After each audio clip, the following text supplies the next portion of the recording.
So உங்களுடைய இப்போ நீங்கள்லாம் எக்ஸ்பீரியன்ஸ்டா இல்லையா? So what is your daily day to day ஆக்டிவிட்டின்னு அந்த ஒரு கொஸ்டின் கண்டிப்பாக இருக்கும்.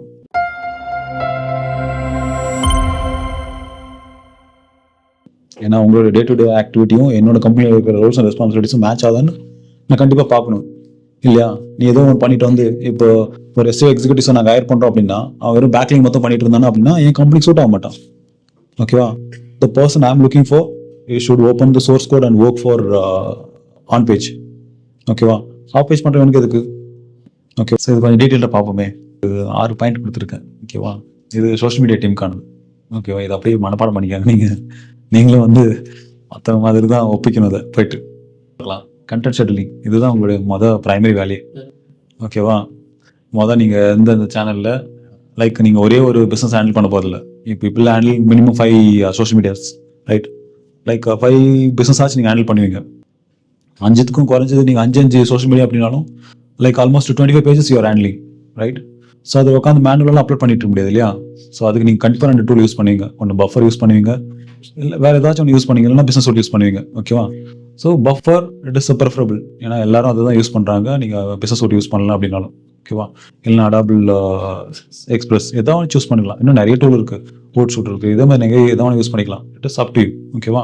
பட் ஏதாச்சும் ஒரு டூலை நீங்கள் ரெகுலராக காலையில் வந்தோடனே யூஸ் பண்ணுற மாதிரி இருக்கும். அது கண்டென்ட் ஷெட்யூலிங். ஓகேவா? எல்லா பிராண்டுக்கும் நீங்கள் கண்டென்ட் ஷெட்யூல் பண்ணுறது தான் ஃபர்ஸ்ட் உங்களோட வேலையே இல்லையா? எவ்ரிடே ஒரு போஸ்டாச்சு பப்ளிஷ் ஆகணும் இல்லையா உங்கள்கிட்ட கொடுக்குற பிஸ்னஸ்க்கு. So first content scheduling. 2வது கிராஃபிக் லைக் கோஆர்டினேஷன். இதில் உங்களுடைய எடிட்டிங் ஸ்கில்லும் இருக்கும். இல்லை உங்களுக்கு பேரலாக ஒரு கிராஃபிக் டிசைனர் கொடுத்துருக்காங்க அப்படின்னா அவங்களோடய உங்களுக்கு என்ன தேவை அப்படின்றத கோஆர்டினேட் பண்ணி நீங்கள் அந்த அவுட்புட்டை வாங்கணும். நீங்கள் பாட்டு ஷெட்யூல் பண்ணிட்டு இருக்க முடியாது இல்லையா? 5 பேஜ் நீங்கள் ஹேண்டில் பண்ணுறீங்க அப்படின்னா 5 பேஜுக்கான டிசைன் ஒருத்தரால் பண்ணிட்டு இருக்க முடியாது. You people can made for 2 businesses. 2 business உங்களால் ஒருத்தரால் ஹேண்டில் பண்ண முடியும். அவ்வளோதான் டிசைன் ஒர்க் இருந்துச்சு அப்படின்னா இல்லையா? அதே 5 பேஜ் இருக்க 10 பேஜ் இருக்குன்னு என்ன பண்ணுவீங்க? So you people are depend on graphic designers, right? So அப்போது நீங்கள் தான் கோஆர்டினேட்டே பண்ணணும் அவங்களுக்கு. கிராஃபிக் டிசைனர் எனக்கு இது வேணும், அது வேணும், அந்த சேஞ்சஸ் வேணும், இந்த சேஞ்சஸ் வேணும். இதான டிஎல் இப்போ பண்ணிட்டு இருக்க மாட்டாங்க. டிஎல் அசைன் த ஜாப், அதை எக்ஸிக்யூட் பண்ண வேண்டியது, பப்ளிஷ் பண்ண வேண்டியது, அப்ரூவ் பண்ணுற வேலை மட்டும் தான் அவங்களுக்கு இல்லையா? இது சரியாக தப்போ நல்லா தூக்கி போட்டுருவாங்க, நல்லா இருந்துச்சு மாடிஃபை பண்ணுவாங்கன்னு அவ்வளோதான். அது டேரெக்டாக ஒரே ஷாட் வந்து கிராஃபிக் டிசைனர் கிட்ட வந்துடும் நினைக்கிறீங்களா? உங்கள் மைண்டில் இருக்கிறது தான் அவங்க ரெப்ரசென்ட் பண்ணணும். அதுக்கு நீங்கள் தான் இன்புட் கொடுக்கணும். So coordination with graphic designers or content writer யார் கூட வேணா இருக்கலாம். இப்போ கண்டென்ட் ரைட்டர் வந்து நல்ல ஒரு கேப்ஷன்ஸ் உங்களுக்கு கொடுக்கறது அசைன் பண்ணியிருக்காங்க அப்படின்னா you have to get the content right. அதை வச்சா நீங்கள் டிசைனர்கிட்ட டிசைன் பண்ண போகிறீங்க. அதுதான் நீங்கள் அவுட்புட்டாக போட போகிறீங்க. ஸோ கோஆர்டினேஷன் ரொம்ப முக்கியம். அது இன்டர்னல் டீமு கூடயும் சரி, எக்ஸ்டர்னல் கிளைண்ட் கூடயும் சரி. ஓகேவா? ஸோ கிளைண்ட் ஒரு விஷயம் சொல்கிறாங்க அப்படின்னா you are part of the call. TL மட்டுமே இருக்க மாட்டாங்க, உங்களையும் புஷ் பண்ணுவாங்க. Because you are handling, right? So அதுக்கும் நீங்கள் ரெடியாக இருக்கணும். 3வது என்கேஜ்மெண்ட் அண்ட் கம்யூனிட்டி மேனேஜ்மெண்ட். இது வந்து நீங்கள் மறக்கவே கூடாது. ஓகே, உங்களை சோஷியல் மீடியா மார்க்கெட்டர் ஹயர் பண்ணதே உங்களுக்கு வந்து அந்த பிஸ்னஸ் பேஜில் வர கமெண்ட்ஸ்க்காக இருக்கட்டும், அதுக்கு வர என்கொயரிஸாக இருக்கட்டும், அதை எங்கேஜாக வச்சுக்கலாம் இல்லையா? இப்போ 4 பேர் நல்லா இருக்குன்னு கமெண்ட் பண்ணாலும் என்ன பண்ணுவீங்க? நீங்கள் உங்களோட ஒர்க் தான் இல்லையா? பிஸ்னஸோட கிளைண்ட் உட்காந்து மெசேஜ் பண்ணிட்டு இருக்க மாட்டாங்க இல்லையா? So you have to handle end to end. இப்போ உங்ககிட்ட ஒரு கம்யூனிட்டி இருக்குது, லைக் ஒரு ஃபேஸ்புக் குரூப் வந்து கிரியேட் பண்ணி அதில் டிஸ்கஷன் போயிட்டு இருக்கு அப்படின்னா you R the responsible person for the business இல்லையா?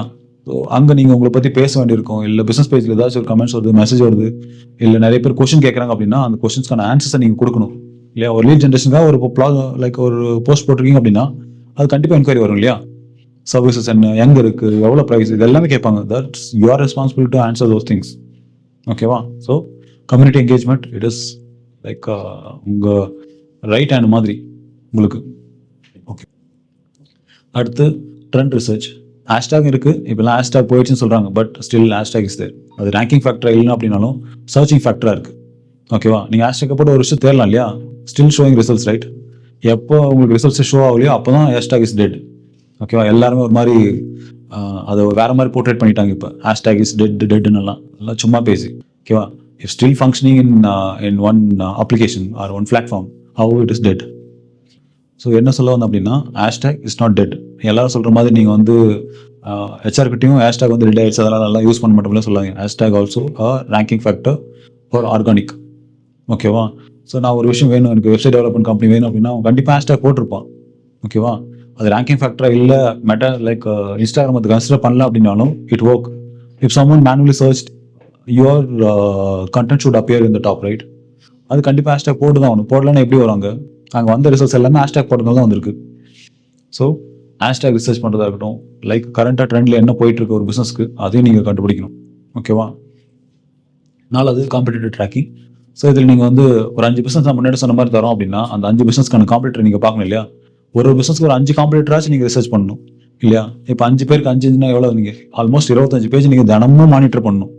இன்னைக்கு அவங்க இந்த போஸ்ட் போட்டாங்க, அவங்க அந்த போஸ்ட் போட்டாங்கன்னு சொல்லிட்டு you have to bring this to our table for discussion. Okay, நாமளும் இதை பண்ணலாம். எப்படி உங்களுக்கு கண்டென்ட் ஐடி கிடைக்கும்? உட்காந்து யோசிச்சாலாம் இங்கே யாரும் போதி தர்மர் இல்லையா? உட்காந்து இப்படி எல்லாம் வந்துடுறதுக்கு it won't come, right?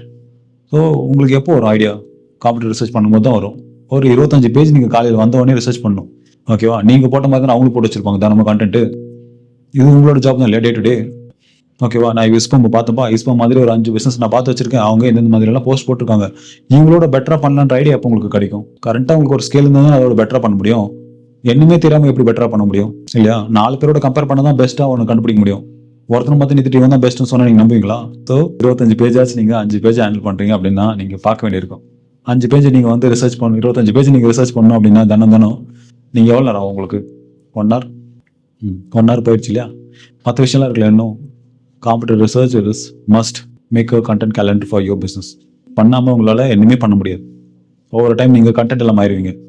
So competitor என்ன பண்ணுறாங்க அப்படின்றது டே டு டே நீங்கள் ஆக்டிவிட்டியில் பார்த்துட்டே இருக்கணும். அது அந்த பிஸ்னஸ் ஓனருக்கு ஏதாச்சும் இம்பார்ட்டான விஷயம் இதை நம்ம ஷேர் பண்ணால் அவங்களோட பிஸ்னஸ்க்கு க்ரோத் யூஸ்ஃபுல்லாக இருக்கும் அப்படின்னா you have to bring this to a table.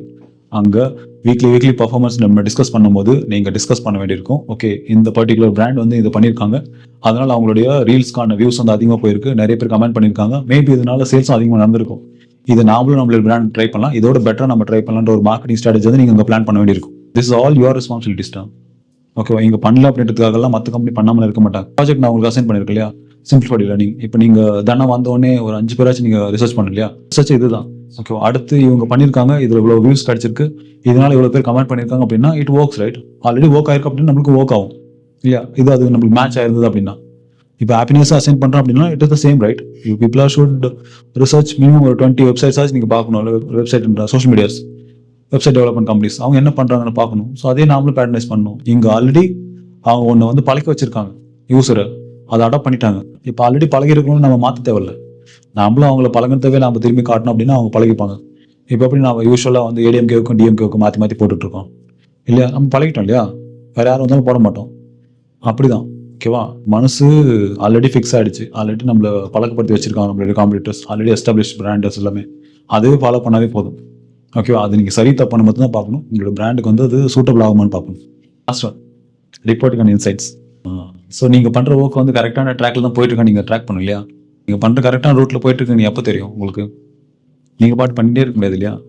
So as a business owner I also expect every week some results. So அந்த ரிசல்ட்ஸ் வேணும் இல்லையா எனக்கு? End of the month I need something, right? நான் work பண்ணது வேஸ்ட்டாக போகக்கூடாதுல கான்சியஸாக நான் இருப்பேன் இல்லையா? I spend money, spend time and relying on you. அது பெரிய திங்ஸ் இல்லையா? So like spend money also fine. ஓகேவா? யார் வேணாலும் காசு கொடுக்கலாம், யாரும் எங்கே வேணாலும் அதை ஸ்பெண்ட் பண்ணலாம். But I am waiting for the month, right, to see something on my brand. Okay, அது ரொம்ப பேஷன்ஸ் இல்லாத ஒரு திங்ஸ் இல்லையா? ஒரு கோடி ரூபாய் கொடுத்தா கூட 1 மணி நேரம், லைக் 1 மாதம் வெயிட் பண்ண மாட்டாங்க யாரும். லைக் ஓவராலாக ஒவ்வொரு உங்களுக்கு டாஸ்க் தான். ஓகேவா? Every week you have to give. எவ்வளோ பேர் லைக் பண்ணியிருக்காங்க, எவ்வளோ கமெண்ட் வந்திருக்கு, எவ்வளோ என்கேஜ்மெண்ட் கிடச்சிருக்கு, எவ்வளோ ரீச் கிடச்சிருக்கு, this needs to be track. இதுதான் மற்ற எல்லா பிராண்டுக்கும் நீங்கள் பண்ண வேண்டியது பிஸ்னஸ்க்கு போனீங்கன்னா. ஓகேவா? Every week you need to give a performance report to a TL. Track பண்ணி மட்டும் தான் நீங்கள் ஒர்க் பண்ணணும். இந்த வாரம் ஒர்க் ஆகல அப்படின்னா அடுத்த வாரம் ஒர்க் ஆகிற ஸ்ட்ராட்டஜி நீங்கள் மாற்றணும். ஓகே, ஒவ்வொரு வாரமும் ஒவ்வொரு ஸ்ட்ராட்டஜி தான் போடுவீங்க அன்டில் அன்லெஸ் உங்களுக்கு கண்டினியூஸான ஒரே லெவல் ஆஃப் ரீச்சோ ப்ராக்ரஸோ கிடச்சிட்டே இருக்கிற வரைக்கும். எப்போ லைக் ஸ்லோ டவுன் ஆகுது, திரும்ப பிக்கப் ஆகுது, ஸ்லோ ஆகுது, இப்போ இருந்துச்சு அப்படின்னா நீங்கள் ஸ்டேபிளான ஒரு ரிசல்ட்ஸ் வந்து கொடுக்கலான்னு அர்த்தம். So every month every week you people should submit the report. யூஸ்ஃபுல்லாக இருக்கும். இந்த வாரம் நம்ம இது பண்ணோம், இவ்வளோ தான் கிடச்சிருக்கு, அடுத்த வாரம் ஒன்று பண்ணுவோம், அது எப்படி வருதுன்னு பார்ப்போம் சொல்லிட்டு 1 மாதம் எக்ஸ்பெரிமெண்ட்டுக்கு எடுத்துக்காங்க.